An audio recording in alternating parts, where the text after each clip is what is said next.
Hi, thank you so much for joining us. I'm Pete Burden, and I'm your host today on the Healthy Power Alliance podcast. We're using this space to explore what it means to be powerful together, to look at how human power, particularly as it appears in organizations and communities, can benefit other humans and the planet that we all rely on. We're speaking with people who are in the middle of doing it, people who think they know how to do it, and people who are doing the in-depth academic studies of what really works and also perhaps what doesn't. We love theory, and we're more interested in practice, what people are actually doing. So that's the end of the intro, really. What I'd like to do is get into the depths with our current guest, who is Polly Robbins from Outlandish. Hi, Pete. Thanks for inviting me on the show today. Thank you so much for coming. It's brilliant. I'll say a couple of words and you can say a little bit about yourself, Polly. But Polly works with Outlandish, which is a worker co-op specializing in the tech and the digital space, and also is deeply involved with Space 4, which is a shared working space in London. And I've known Polly and Outlandish for quite a while. Probably, I don't know, 7 or 8, maybe even longer years. But say a little bit for yourself, Polly, about what should we know about you and your role in the organisation. So Polly works for a worker co-op called Outlandish, and that's a worker co-op specialising in the tech space and the digital space. And she's also deeply involved in a shared working space called Space 4 in London.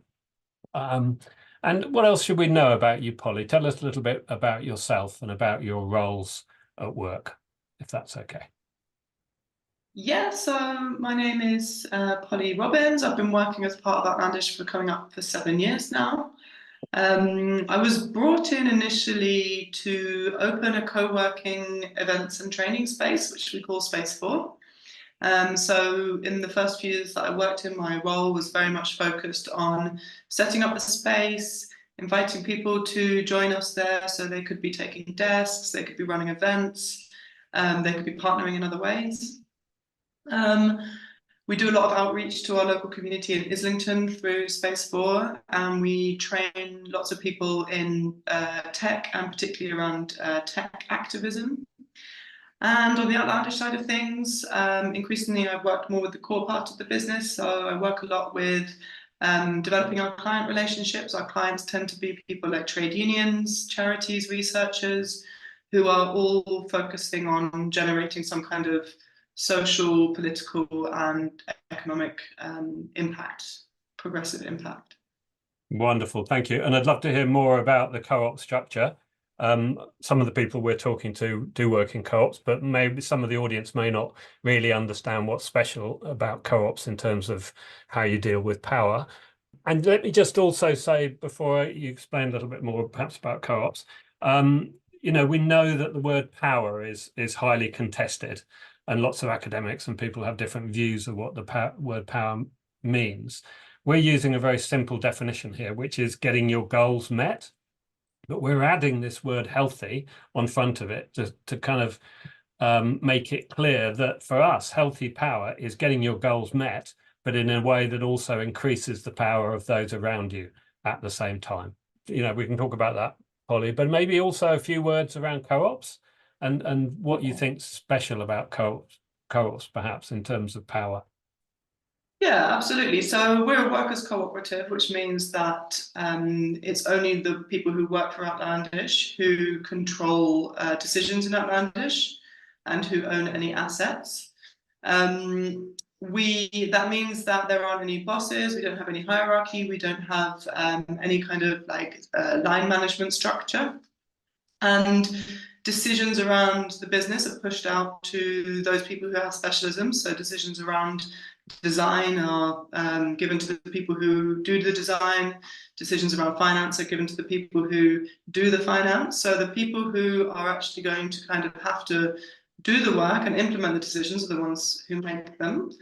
And I think that that's a very interesting thing when it comes to talking about power, because in traditional hierarchical businesses, it will often be a boss who may never actually have to, for example, design anything, who makes decisions around design. And that can lead to people like those designers, for example, feeling very much disempowered because they might not understand why a decision has been made, or the person who's made the decision might not understand the work that's involved in implementing it.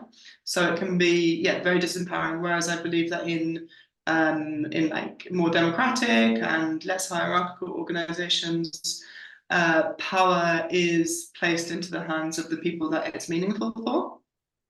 That's great, thank you. And it's maybe worth just saying that Outlandish is different from some other I mean, not every co-op operates in exactly that way that you've described, does it? So Outlandish also uses sociocracy as a decision-making mechanism. Yeah, exactly. And that's something obviously that you, Pete, you've helped us implement. And I think that's been a really incredible tool for distributing power and helping people to make healthy decisions. Great, great, good to hear. When did you, let's go back a little bit, when did you first start thinking about power in maybe in your life and in your work, in your career?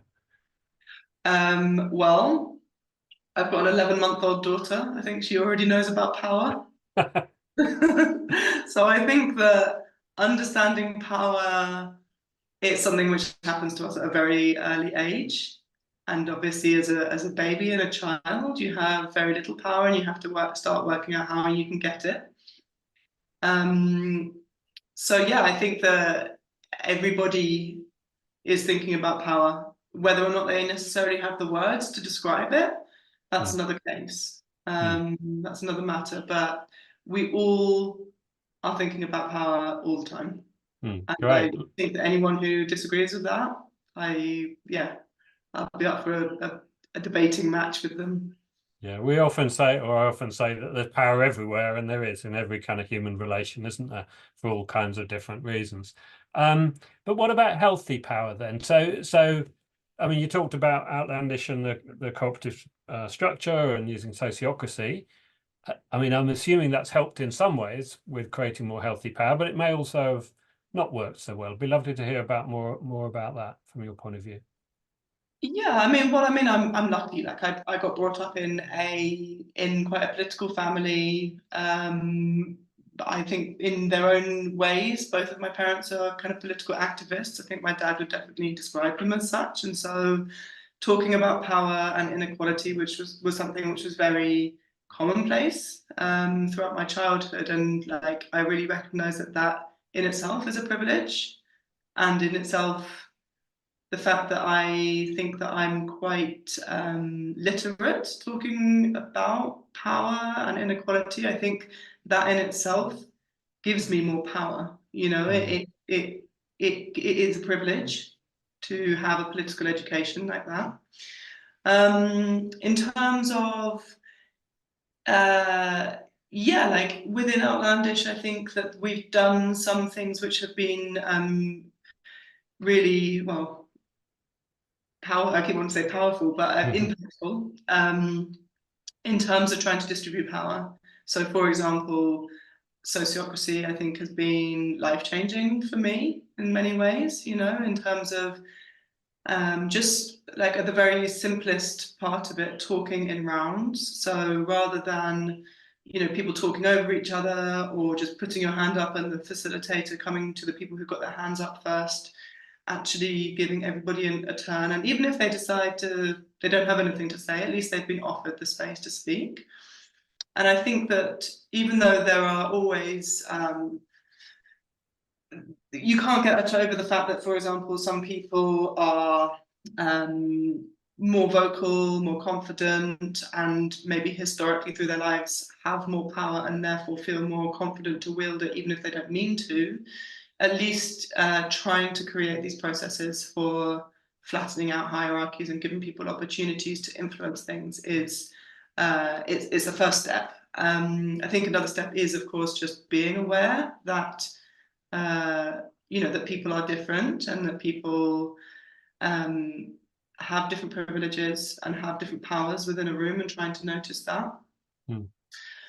I think that sometimes, you know, and Pete, you and I discussed this plenty. Like, I do think that sometimes the processes which we use and that I sometimes see being used, particularly on, the left, or, broadly what I would call the left, I think they can ironically be kind of weaponized.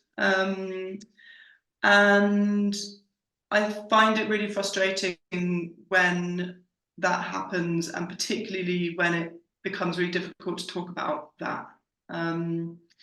So, for example, if you are somebody who's very well versed in certain communication tools like sociocracy or like nonviolent communication, you can start talking in like what I would describe as jargon, using these kind of buzzwords and using these kind of sentence structures, which to me, I often describe them as kind of robotic or unhuman. Mm-hmm.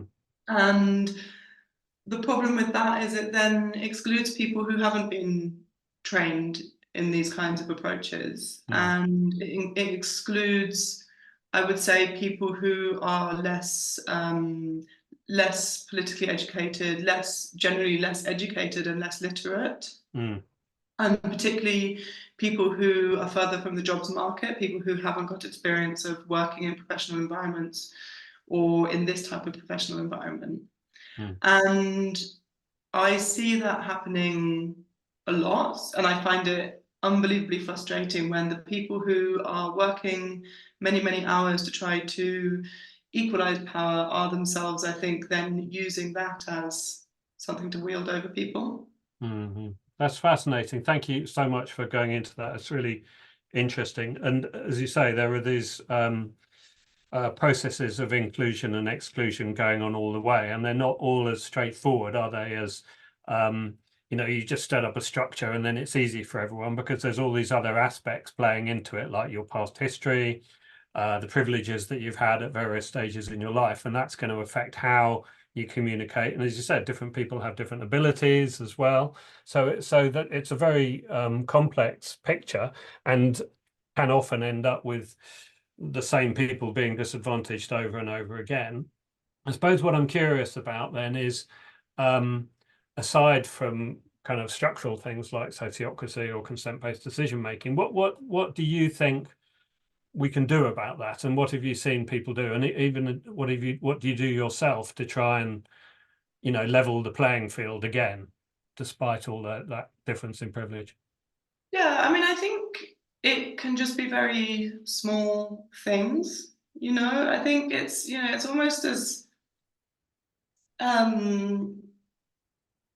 just being aware when you speak, or particularly if you're in a room, if you can see that there are people who, for one reason or another, whether that's maybe like a demographic attribute or something a bit more subtle and hidden around, for example, like personality or confidence.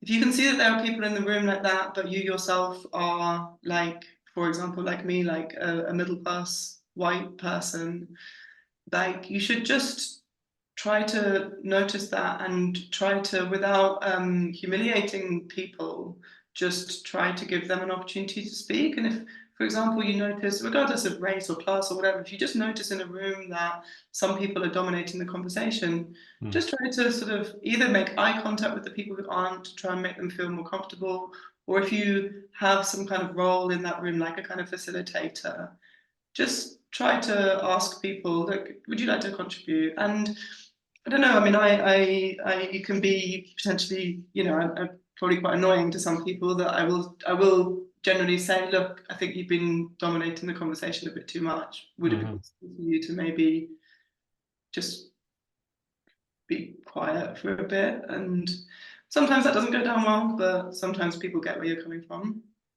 Well, I hear that. I mean, there's a couple of sides to it, isn't there? There's speaking truth to power in the way you just described. When people are using that power, even unconsciously, it can be very helpful to do that. But then also talking about awareness and noticing what's going on. And I suppose I want to just check then. So, and you can't always know, can you? As you said, sometimes these things are invisible.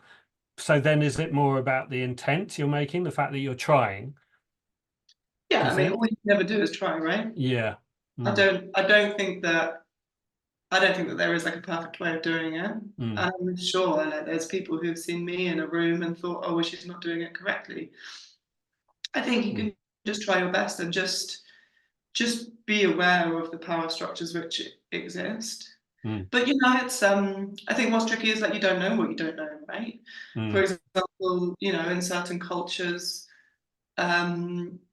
speaking in a certain way or using certain language could be very offensive to people. And I would, because I don't have a history in that culture or that family or whatever, I wouldn't know. And I've often been surprised when people have come to me after an event or after a conversation and said, can you believe that they used that word or something? And for me, I hadn't even noticed it, but for them, it was a big deal. So you don't know what you don't know, and you can only do your best with the information that you have. Great, lovely. So, and you've talked about using sociocracy and consent-based decision making and stuff. But are there other things you do inside Outlandish and Space 4, practical things you do that you think help with all of this? So we organise a lot of events at Space 4, and we well, insofar as possible, we try to have like diverse panels. So we'll usually have something like 3 speakers come to an event, and we're working in the tech sector, and even within the tech sector, kind of a fairly kind of, I would like, nerdy white part of the tech sector, but we really go out of our way to try to make sure that like none of the events are just like men speaking and nor just white people, and there is always like a minoritized demographic represented on our panels. And in addition to that, we, in terms of the marketing, we do like particularly put like an emphasis on trying to reach out to community groups who could spread the word about events and training opportunities that we have, who are working with unemployed people, homeless people, whatever it might be, some kind of marginalized background. Because so we just want to try and open opportunities to people. For example, like we make all of our events free. Well, almost all of our events free. There's a few exceptions to that rule. We, for example, in our co-working space, it's always priced on kind of pay what you can basis, and on our website we make it pretty clear that if for one reason or another you are facing disadvantage, that you can access like a free or payment in kind kind of offer. And we don't list out exactly what that disadvantage might be. Like it's not like, oh, you have to tick one of these boxes regarding your demographic. It's just if you can kind of self-declare that for one that you can't afford to pay, then you don't have to prove it or something like that, which in itself would put you at a disadvantage. No, I understand that. I think that's great. And in all of these ways, I mean, this is kind of how Outlandish is itself and Space 4 are contributing to the idea of healthy power. Is that right? You're trying, in some, I mean, you may not have used the words, but in some sense, are you trying to increase healthy power in the world, would you say, at an organizational level? Absolutely. And the clients that we work with as well, like I mentioned at the beginning, they're all generating their own sort of social value, whether that's through, campaigns to keep state schools funded, or campaigns around against sexual violence, or data projects to expose political corruption. They're all about trying to tackle power imbalances. Lovely, great. Okay, so this is really helpful. Tell us a little bit though about how, if you don't mind, how it kind of affects you personally, all of this. I mean, what I mean by that is, I mean, I'm sure you will have done, you will have changed yourself over the years as you've appreciated power more and you've used this awareness and so forth. But do you connect the two together, the kind of personal and the external? Does that make sense?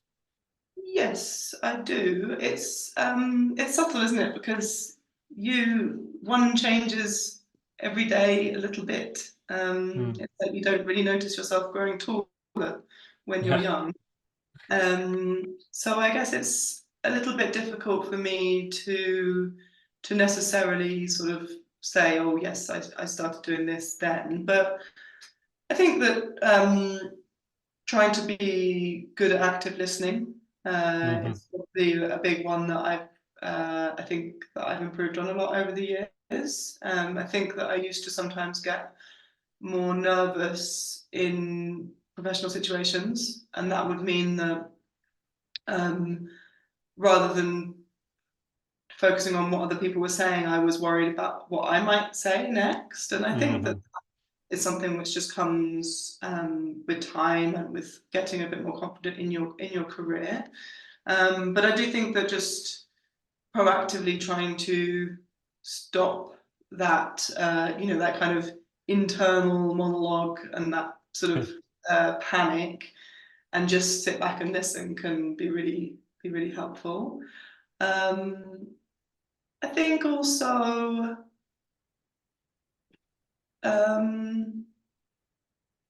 trying to not trying to impose my views on other people. And of course, like that's quite a subtle thing. I'm never going to say to somebody, I never would have really said, oh, this is right and that's wrong. Well, maybe actually that's not, I mean, maybe I would say that because some things I think are wrong still, but just trying to say, well, like you always talk about, trying to talk in I statements to say, well, I think this, but allow the other person time and the respect to feel listened to, or that their viewpoint is valid, even if you don't agree with them.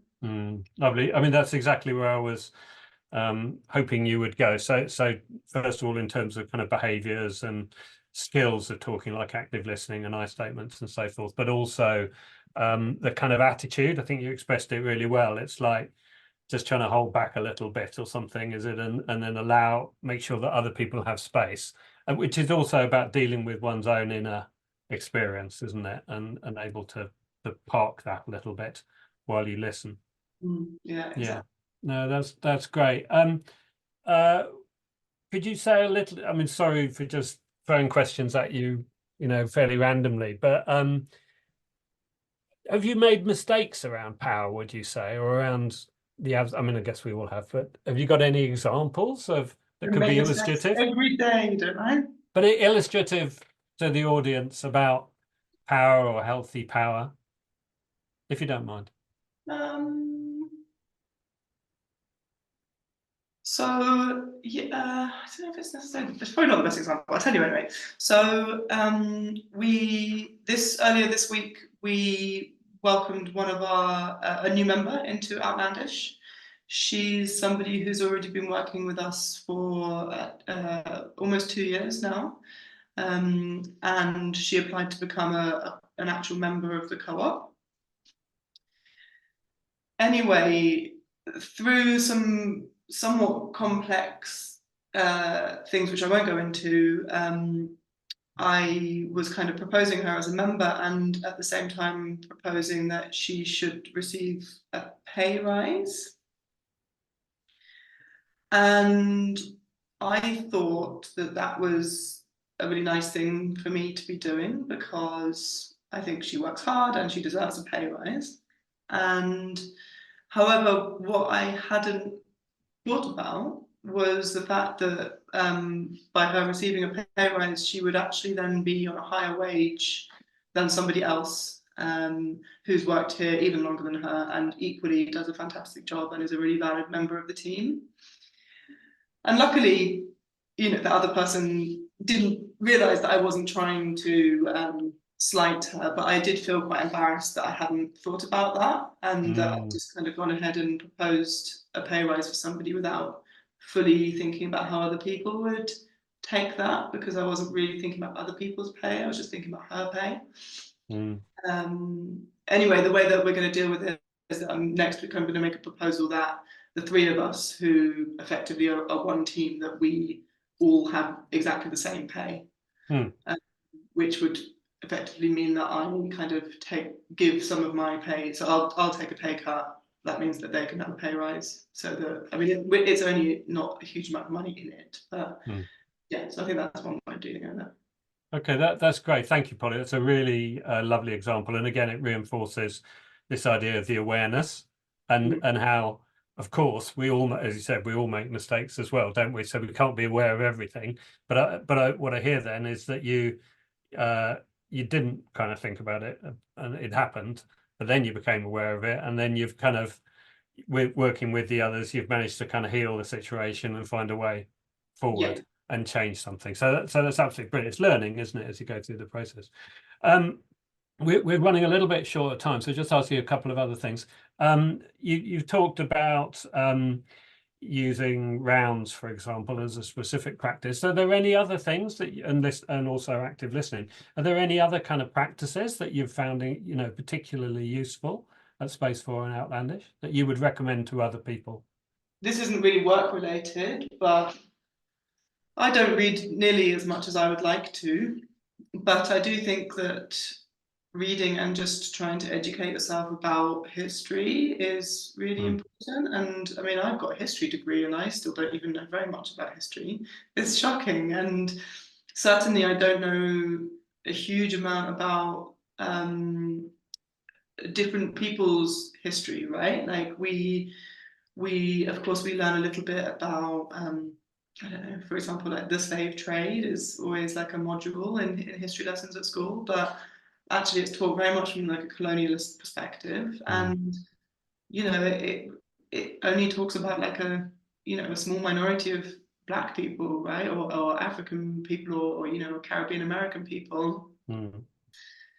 I think that trying to educate yourself proactively, whether that's reading or going to groups or talks or listening to podcasts or whatever your kind of media of choice is, it is unbelievably important to just try to be less ignorant. Like we all should be less ignorant, and there is, always work to be done in that regard. So understanding, like the history of different like peoples of color or people from different countries, women, whatever, whatever kind of minoritized group, just trying to understand them. That's fantastic. And in the co-op principles, for example, there's something about ongoing education, isn't there, as a self-education and also educating other people. And I suppose also doing that in a kind of critical way, as you say. So rather than just accepting the things that are passed down, but approaching it in a critical way. Yeah, that's lovely. I think that's incredibly important in terms of adjusting things. So we're nearly at the end, but then what else would you like to say about Healthy Power? I'll give you a completely free sheet if there's anything else you'd like to add. I think I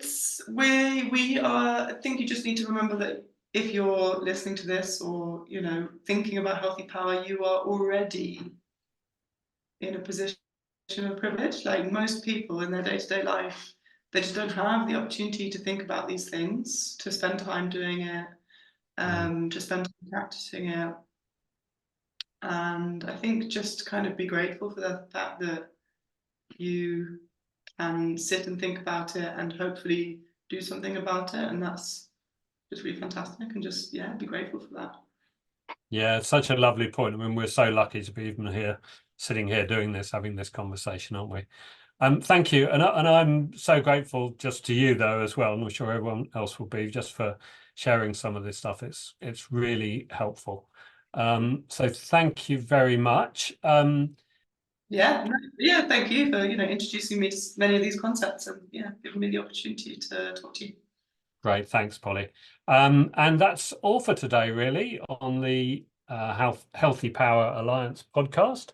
We'll be doing some more episodes and sending them out to people in the future, but we hope to be talking to you again soon. Thanks ever so much, Polly.